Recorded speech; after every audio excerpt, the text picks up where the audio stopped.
इस वीडियो में हम न्यूमोथोरैक्स के बारे में जानेंगे।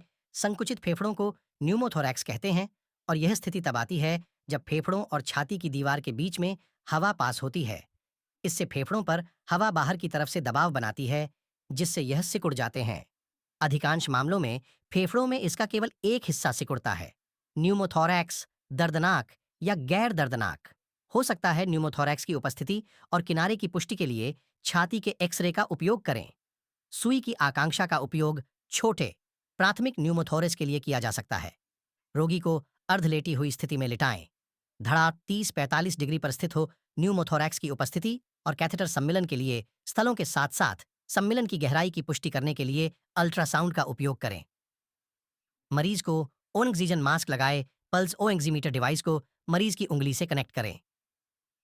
एक पल्स ओएक्सीमीटर का उपयोग आमतौर पर यह जांचने के लिए किया जाता है कि किसी का हृदय शरीर के माध्यम से ऑक्सीजन को कितनी कुशलता से पंप कर रहा है। ब्लड प्रेशर कफ को रोगी की बांह पर लगाएं। ईकेजी लीड को मरीज की छाती से जोड़ें। रोगी के हाथ में अंतःशिरा कैथेटर लगाएं। इप्सिलेटरल साइड पर दूसरे इंटरकॉस्टल स्पेस में मध्य क्लेविकुलर लाइन के लिए स्पर्श करें। यह मील का पत्थर सही प्रविष्टि स्थल को दर्शाता है। सम्मिलन स्थल को चिह्नित करने के लिए मार्कर पेन का उपयोग करें। सम्मिलन स्थल और आसपास के क्षेत्र को एंटीसेप्टिक घोल से साफ करें। मिलीलीटर सिरिंज और 8% लिडोकेन की एक बोतल के साथ 22 गेज सुई का चयन करें।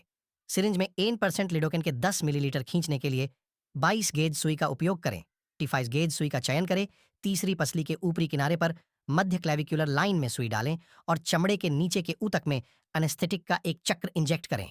सुई को त्वचा के लंबवत डालें और गहरे ऊतक को संवेदनाहारी करें। सुनिश्चित करें कि एनेस्थेटाइजिंग से पहले साइट को एस्पिरेट किया गया है।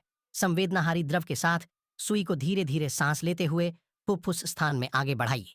सुनिश्चित करें कि क्षति को रोकने के लिए सुई अभी भी तीसरी पसली से ऊपर है। जब संवेदनाहारी द्रव के माध्यम से बुलबुले दिखाई देने लगें तो सुई की प्रगति रोक दें।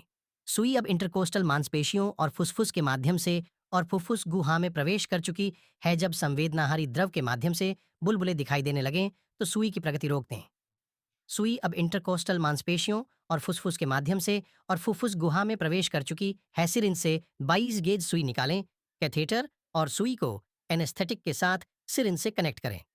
सुनिश्चित करें कि बुलबुले के दृश्य की अनुमति देने के लिए कम से कम 3 मिलीलीटर संवेदनाहारी है। सुई को त्वचा के लंबवत डालें और धीरे से सांस लेते हुए फुफ्फुस स्थान में आगे बढ़ें। सुनिश्चित करें कि सुई अभी भी तीसरी पसली से ऊपर है और फुफ्फुस गुहा की गहराई पिछली से अनुमानित है। जब बुलबुले दिखाई दें तो सुई को धीरे धीरे फुफ्फुस स्थान में कुछ मिलीमीटर आगे बढ़ाएं। रोगी को खांसने या सांस छोड़ने के लिए प्रोत्साहित करें, क्योंकि इससे हवा को लंग्स में प्रवेश करने से रोका जा सकेगा। कैथेटर से सिरिंज और सुई को हटाएं और तुरंत कैथेटर के स्थान पर एक दस्ताने वाला अंगूठा रखें। कैथेटर के होल 50 मिलीलीटर सिरिंज को 3-वे वाल्व से जोड़ें। सुनिश्चित करें कि सिरिंज में कोई हवा न हो। अवरुद्ध करने से हवा को प्रवेश करने से रोका जा सकेगा। न्यूमोथोरैक्स के लिए 3 तरफा वाल्व को घुमाएं।